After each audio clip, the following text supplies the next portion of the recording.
Now, Mo Schaefer is one of those type of guys. Mo Schaefer was a communications technician aboard the USS Liberty, June 8, 1967. I believe Mo was a third class CT at the time. I could be wrong, but I knew that for sure Mo was a petty officer. And you have to understand, folks, the USS Liberty were two different crews. You had ship's company, and then you had the spooks, the spies. And did we get along? Not really, because we really didn't know exactly what the deal was, other than the fact that our job was to take care of the communications technicians and make sure that their life was as made as easy as the ship's company could make them. And I have to tell you, folks, from a degree of about 10% to 1,000,000%, that day aboard USS Liberty, I saw heroism from the communication technicians that no one could even fathom. These men stood their ground when the torpedoes were coming and didn't flinch. They could have run out of that hole. They could have tried to save their lives, but they didn't. They stood their ground. Courage, does that take courage, dedication to the United States of America, their job, the United States Navy? You bet it does. I respect these guys more than you can believe, as I do the engineers that stood their ground when the torpedoes were coming below the waterline, just as Mo was. I'm going to read this bio, a short bio. It's not that long, but it's very, very interesting. Before the attack, Mo, he was cleaning the moon bounce dish and watched as Israeli planes flew over the ship taking photographs. It was a confirmation of the testimony of other eyewitnesses that Israel was well aware of the ship's presence. The second memory from after the attacks was what's more significant. Mo said he was hurt by shrapnel during the assault, and I also believe that Mo was blown from one deck up into the overhead from the torpedo explosion. And you can imagine the ferocity of that explosion, and it was, folks. It picked the ship completely up out of the water, and I think that Mo has permanent damage from that torpedo explosion. Unlike most of the injured who were already been taken away to the USS America, he was loaded into a helicopter and flown to USS Davis. Or it could have been USS Little Rock, I don't know. The flagship of the 6th Fleet, Commander Admiral Martin. The next morning, he was sitting on his bunk with two other, or maybe 300 injured men when Martin came in to see them. Now, here you got a flag admiral and head of the 6th Fleet, that task force group coming in to see these guys. Schaefer said he seemed to want to tell something about what had happened before he would be obliged through pressure from above to calm up. In other words, keep your mouth shut, guys. Not only did Admiral Martin tell me that four jets were on their way to the Liberty with conventional weapons and were recalled. And we all know where they were recalled from, off the USS Saratoga in America. He stated that 4 were on their way to Cairo loaded with nuclear weapons.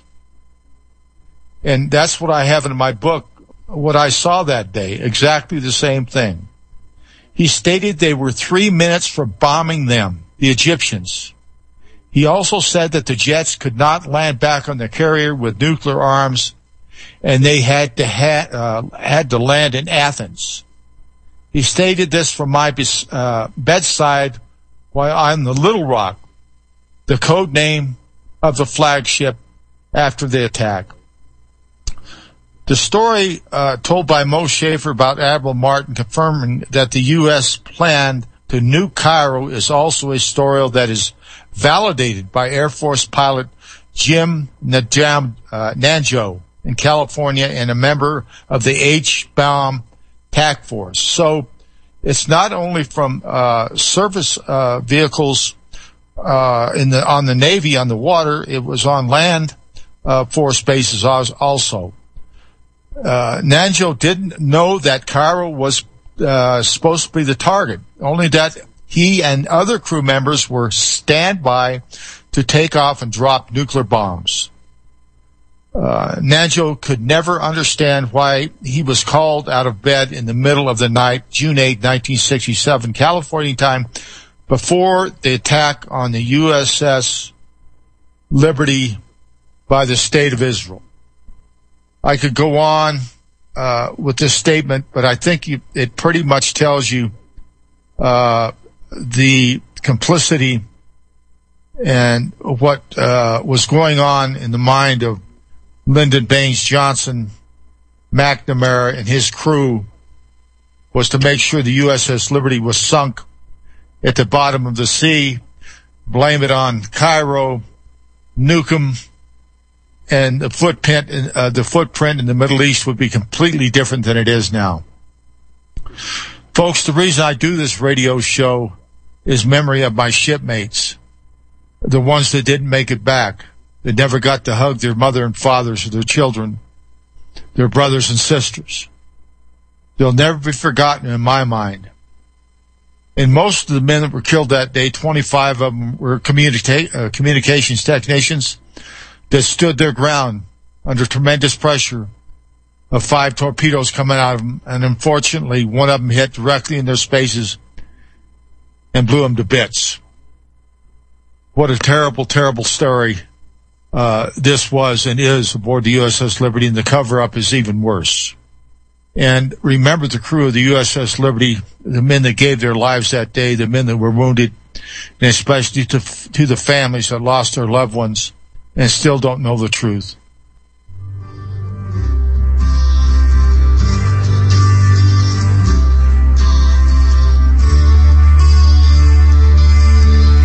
Well, the time has finally come for the story to be told. That should have been listened to a long time ago in 1967. Welcome back, folks, to Your Voice Counts. Welcome back, folks, to Your Voice Counts. Thanks again for hanging on. Certainly do appreciate it. And our guest is with us, Mo Schaefer. Please hang on just a minute, Mo. I appreciate it very much. I just have to finish a little bit more of USS Liberty business. And I wanted to, Mo, if you'd missed it, I wanted to thank you again for your courage and your fellow shipmates that stayed below when the torpedoes were coming. And I give you great credit, as all of the CTs aboard USS Liberty or what other duty stations they may go to, because it's a very dangerous job. And we both know that. And along with the engineers, you guys stood your ground below decks when the torpedoes were coming, and that gave me great pride to know how brave you men were. And it is, as you know, we were 2 separate crews, the CTs and the ship's company, and I just wanted to make sure that you were aware of that, of my great and deep regret that your shipmates were killed. The majority of the people killed aboard that ship were CTs that I said stood their ground. They didn't run like rats, and unfortunately they paid the ultimate price, their life. Now, folks, again, the reason I do this show is to honor our shipmates aboard our great ship, the USS Liberty. Nothing more, nothing less. That their souls and their families will not be forgotten or their lives taken in vain.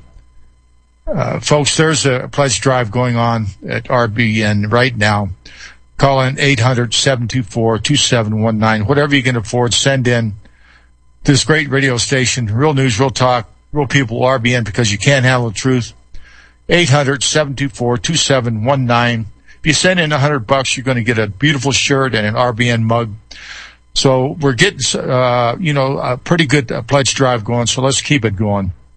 I also want to thank Kat Faber, our beautiful voice, producer of this radio show, who gets on so many great guests. We just love her. She's probably one of the saving graces of this radio show for sure. And certainly Ron Kukul. He's co-producer. He does a great job. He was a petty officer in charge of body recovery and identification when we got in Valletta, Malta, June 14th, 1967. And also my dear friend and mentor, John Gadesco. John was a former intelligence officer aboard the USS Liberty, and he has a website at tinyurl.com/USS Liberty, tinyurl.com/USS Liberty.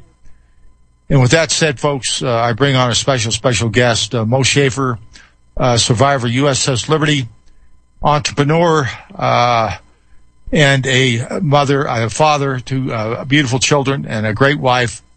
And thank you, Mo, for coming aboard. Your voice counts. And what brings you on our show today? Well, Phil, it's great to talk to you, and it's an honor to be a part of your show today. And obviously, as a crew member, I wanted to share my small part of the story. I know that you've had a lot of guests and a lot of shipmates on, and of course, every one of us were in a different position that day, so to speak. And as in your book, what I saw that day, you were out there and witnessed basically everything that happened on the top side. And, of course, when the attack happened, I was up on the top side of the ship, but went down into spaces where the eventual torpedo hit, where we worked as our jobs. So I'm at your direction here, so I'll do whatever you ask me. I'll be glad to tell what I can. I appreciate that, Mo. And again, I appreciate your service, especially aboard the USS Liberty, and your support in the post-attack. You've done a superb job for the crew and the USS Liberty Veterans Association. But what I would like to ask you is, I read a bio here that you actually talked to Admiral Martin, and that he told you that the ship's planes were recalled, that were supposed to come to our aid, and also that ships or planes were going to Cairo to incinerate Cairo with nuclear weapons. Now, I read this online from a gal that was sent to me by Kat Faber. I just wondered how much of this story is true, and or is any of it true? Well, I can kind of take you through. Is that after the attack? Of course, I survived where the torpedo hit. 25 died in the room that we were in, and several of us, I think, were another 20. Some of us got out of there, fortunately, with the help of you and other crew members who helped us get out of the hole. But I went that day up on the top side of the ship. I went there to assist whatever I was directed to do after the ship burning up and so forth. But went on the mess decks and helped a lot of the crew members through the next 20-some hours who were injured, and really didn't realize that I was hurting some, but didn't realize any of the injuries that I had at the time until I kind of got through the shock and so forth, and had in the room where the torpedo hit, I remember falling, so I had been blown up and blown into the ceiling, and my head hit all the pipes and so forth, so I had a concussion, and which has caused me major health issues since then. And but anyway, after they flew everybody off the ship that was injured onto the USS America, there were like 5 of us left at the end, and a helicopter came and picked 5 of us up and took us onto the USS Little Rock, which was a guided missile cruiser, which was the flagship of the 6th Fleet. And Admiral Martin was the commandant of the 6th Fleet, so he was the guy in charge of the whole complete 6th Fleet out there and of everything in the Mediterranean. So anyway, he sat on my bedside and with the five of us there, and certainly was very gracious and told us what kind of happened that day. We asked, can you tell us what transpired? And he says, when we got the message that the ship was under attack, believed to be Arabs, we launched 4 planes off the Saratoga. And those planes were loaded with conventional weapons, and those were going to the aid of the ship to help there. And then he says we loaded 4 jets off the America aircraft carrier with nuclear warheads headed toward Cairo to defend us in that case. And he said they were loaded with nuclear warheads. So I can't tell you in history as it goes and so forth any more than I heard him say that day. But there's been a lot of stories and so forth as to why that would have happened or whatever. But yet, I don't think he had the power to drop the nukes, but he certainly had the power to put the planes in the air and be ready to do whatever was called on him to do. And of course, as the rest of the story goes, those planes were called back in mid-flight to the Saratoga and to the America. They were called back because Johnson and McNamara told them to get back, to not come to our aid. I heard you talking about something earlier on the show that I missed part of that, but yet we'll kind of know that they knew this was going to happen or whatever. Well, finally, the officials back in Washington sent out a message. Welcome back, folks, to Your Voice Counts. Thanks for hanging on, folks. And again, certainly appreciate you hanging on to Your Voice Counts and listening in. I'll tell you, Mo's got a story here that is, this is firsthand, folks, from a survivor that was blown up into the overhead. Thank God it didn't knock him out or keeping incapacitated where he couldn't get out of there. Like he said, there was only 20 of them that got out of those spaces. So thank God for that, Mo. And also, your story is consistent with what I've read online, exactly what was said. And also, there was a pilot out in California that was a pilot that was based on land and was woken up in the middle of the night. He was a pilot named Nanjo, with orders to do exactly what you had just commented on, sending nuclear aircraft to Cairo to incinerate them. So, Mo, with that being said, please go ahead and finish your story, and then we'll take a few questions. Yeah, well, I'd like to. I want to finish up this part, Phil, and then I'd like to kind of take you through my sequence that day if I can. Absolutely. But one thing that kind of really, to me, confirmed that the planes with nuclear warheads, the planes with conventional weapons are allowed to come back and land on the carrier. So they went back to the Saratoga and landed. The 4 planes on the America had to go over to Greece and land their planes on land because they can't land back on a carrier with a nuclear warhead on the plane. So that's kind of really confirms when Admiral Martin told me that. But the interesting part of that day, and from my point of view and where I was on the ship, we had just had a general quarters drill, a battle drill practice, and broke after that, and a bunch of us were up on the back of the ship sunbathing, so we weren't expecting to be attacked under any circumstances. My friend and I, Jim Cavanaugh, had been up on the basket, the Trescom basket, which was used each month to send messages back to NSA off the moon. And so that was a pretty sophisticated, classified area that he and I were up there working and cleaning on that day, and watched the boxcar planes come over us that morning and take photographs of us close enough to wave to, and that's how low they were, with the cameras hanging out taking pictures. So as an eyewitness to that, watching them come out 4 or 5 times that I recall them coming out doing that. And then when we were up sunbathing, I see a jet go over my head, and then I go down below there to go in the my berthing space in the back of the ship, and Spicer, our postman, is laying there because he's been hit with a missile out of a jet that came straight out of the sun, and the other one came across the front of the ship.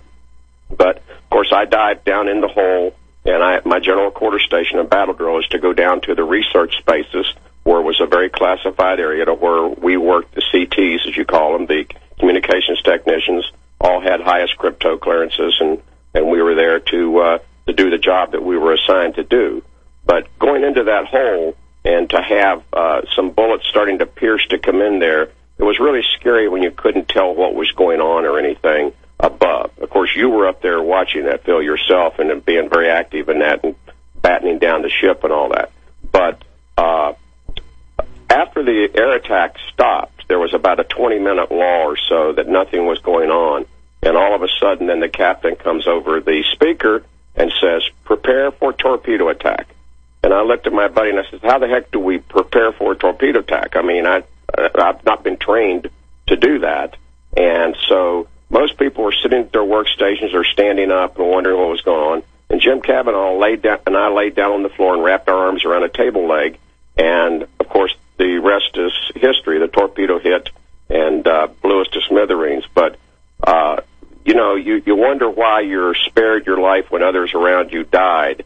And as Ron Kukul can certainly attest to, have been in charge of all the body cleanup, the 25 killed, I think only one of them were identified by any physical features. The rest they had to find name tags or whatever to identify those. And then the other 25 of us that got out, except for Joe Lentini, were we were all pretty much okay. And not with any critical injuries except for Joe Lentini, who was caught between a door and a hatch and was injured severely there.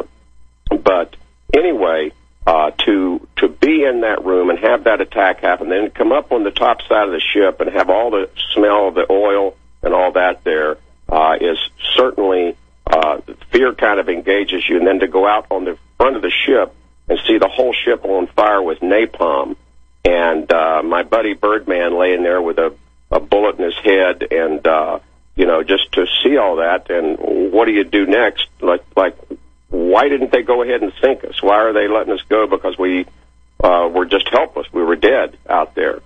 So that's basically what I witnessed up until the next day. I told you I was in there taking care of the injured and sitting with them all night and trying to help keep people alive and so forth. But from this dark hole we were in, to have a torpedo come and hit, and you can't imagine the blast, why we weren't all electrocuted. I mean, it was a miracle for those of us who got out of there. And then I stayed with the ship. When I was off, I got back to the ship the day it landed in Malta, and so I helped in the cleanup. And the body cleanup, a lot of the main part Ron was doing that day when they were there. But I spent the next 30-some days on that ship. I volunteered to stay on it and clean out that private research space down there. And I can tell you, we spent clear up to the 30th day, we were pulling parts of shipmates out of air conditioner vents and out of whatever. I can't describe to you what it was like to be in and have that responsibility and the trauma that goes on there. And then to think that we sat there for 20 hours or so before the Davis came up to us, anybody to come and help us. And I can never go and talk to somebody and not talk about Dr. Kiefer, who was our doctor, because we had one doctor on board who I personally hold responsible for saving so many lives of the 171 that were wounded. And just he's a huge hero along with our captain. But that's kind of my story, Phil, and it's certainly a big part of it, obviously. Well, Mo, I'll tell you, you bring tears to my eyes when I think back to what you guys went through, and you're right. Through God's mercy, how any of you made it out of that space is simply unbelievable. Yeah. I mean, it's a miracle, and just right above where the torpedo hit, and your workspaces and your fellow shipmates was the weight room, and there was a huge gash in the in the ship, and we looked down through that gash, Mo, and you might have done the same thing, but you couldn't see any ship. There was nothing there, nothing but blue water, Right. Mediterranean water, and it was unbelievable that we stayed afloat. And I was always very, very cautious that I thought they were going to come back and get us that night, and they very well could have, very easily. But I think the gig was up when we identified them as Israeli, and when the Israeli helicopters come over to finish us off, why they didn't, and they probably still could have got by with it, with all the lies and stuff that's been told.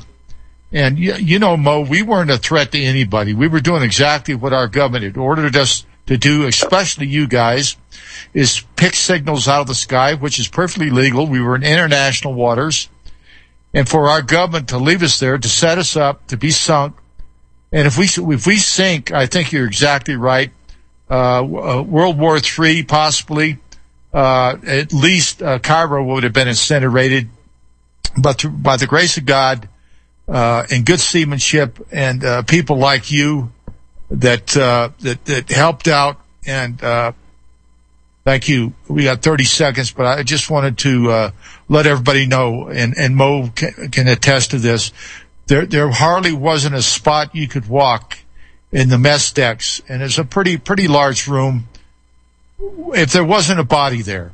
And these people just weren't injured with cuts and bruises. They were severely injured, and some of them severely injured you could hardly even look at them. They were so hurt, and so their bodies torn apart by either shrapnel or bullets or napalm or whatever. So, yeah, a tragic story. Something that needs to come out, and that's, like I say, why I do this radio show. It's not my radio show. It's the USS Liberty Veterans radio show, and I'm just lucky enough to be able to get the word out. But in the minutes, we got to go to a break here, Mo, and then we'll come right back to you. Real news, real talk, real people, RBN, because you can't handle the truth. Thanks, folks. Hang on. They said that Israeli forces.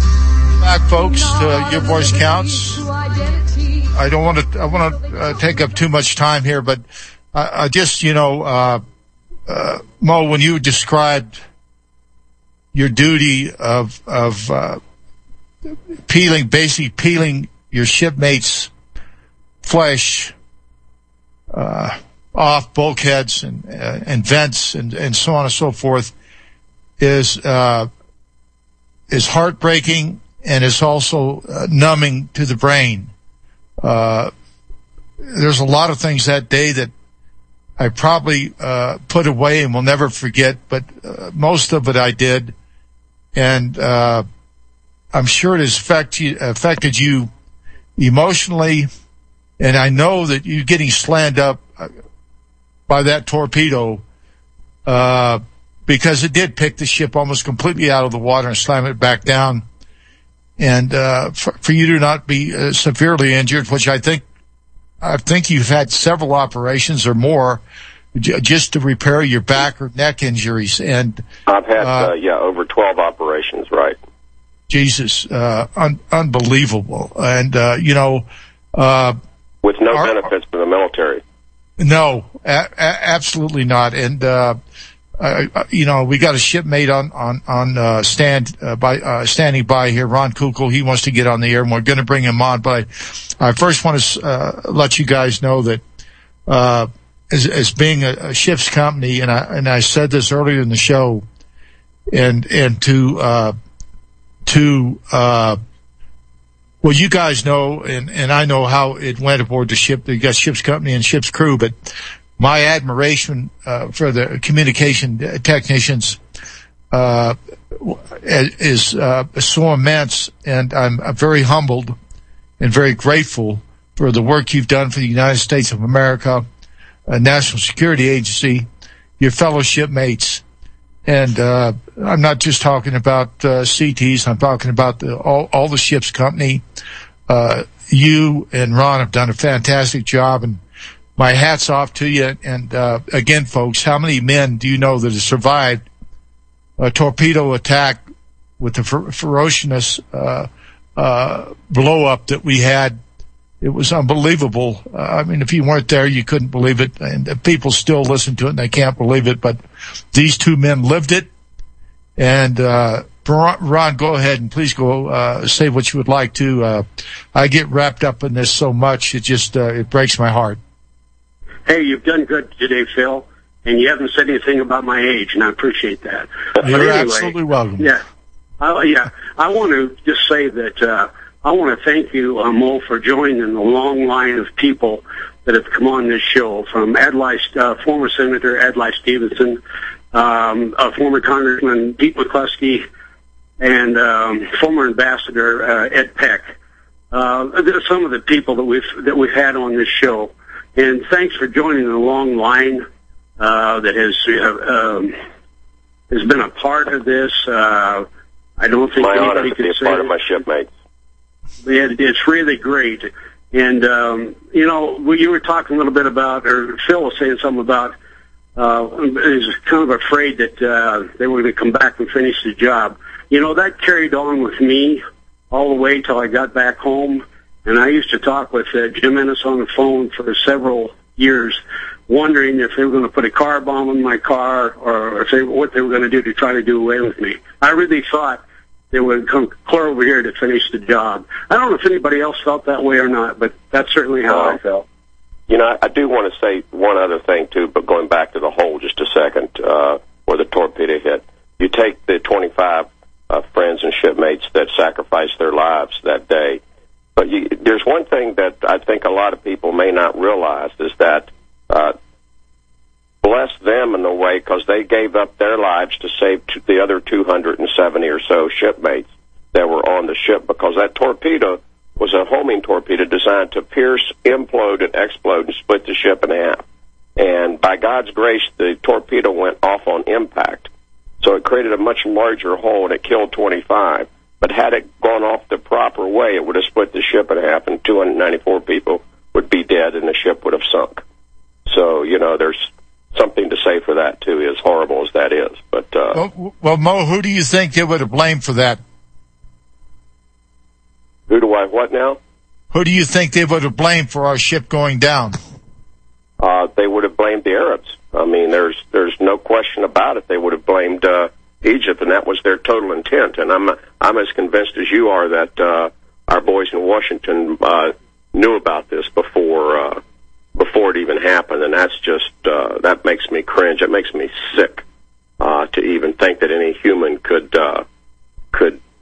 let something like that happen. But the greatest disappointment, and Ron, I'll let you go, is that 47 years later, and to be and sit and even have a friendship with my U.S. Senator, who would not risk any part of his career to even try to support us, and because it's political suicide for them. So that's why we have so much trouble. Nobody wants to listen to our story, and they have their perfect little cover-up in Washington to end all those letters we write and all that, and say they've investigated it. So it's just the crimes continue and the cover-up continues, and obviously this can be contested by a lot of people, but the real people who know the story are the ones who were there, and a bunch of us survived, so we know the story. We know exactly what happened that day, especially when you watch somebody shoot your life rafts out when you call abandoned ship. I mean, that's a war crime.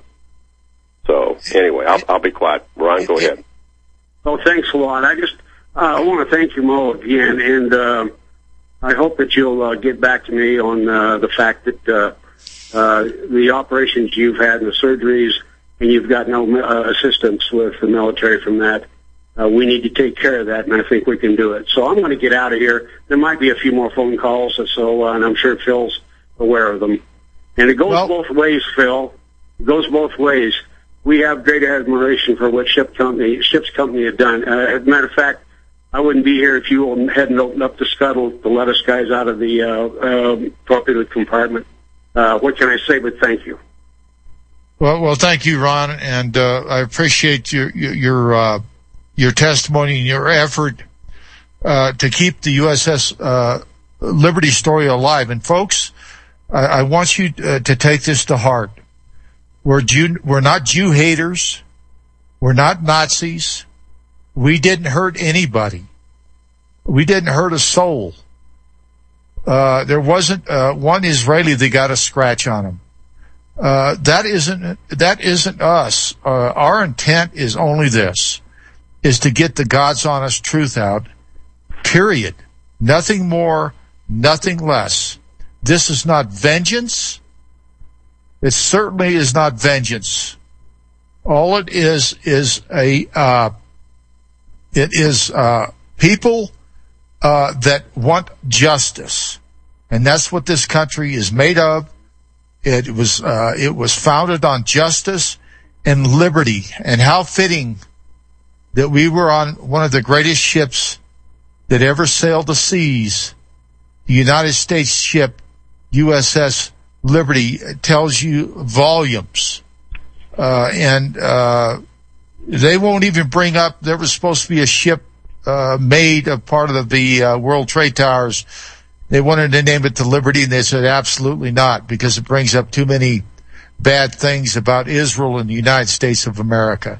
So that tells you the power of AIPAC, and as Mo mentioned, his congressman won't give him the time of day because of AIPAC, ADL, Benjamin Netanyahu.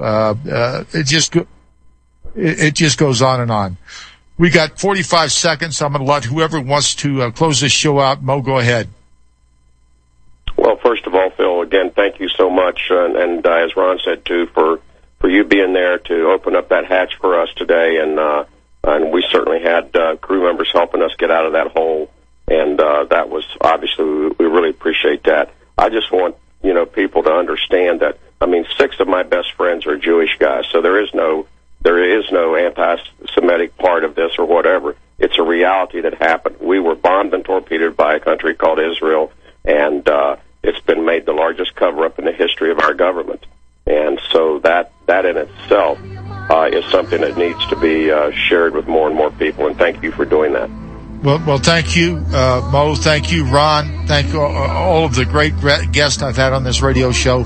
Mo, we got to get you back because there's more things we have to talk about. And folks, we love this country. That's why we're doing it. And we do it on this radio station.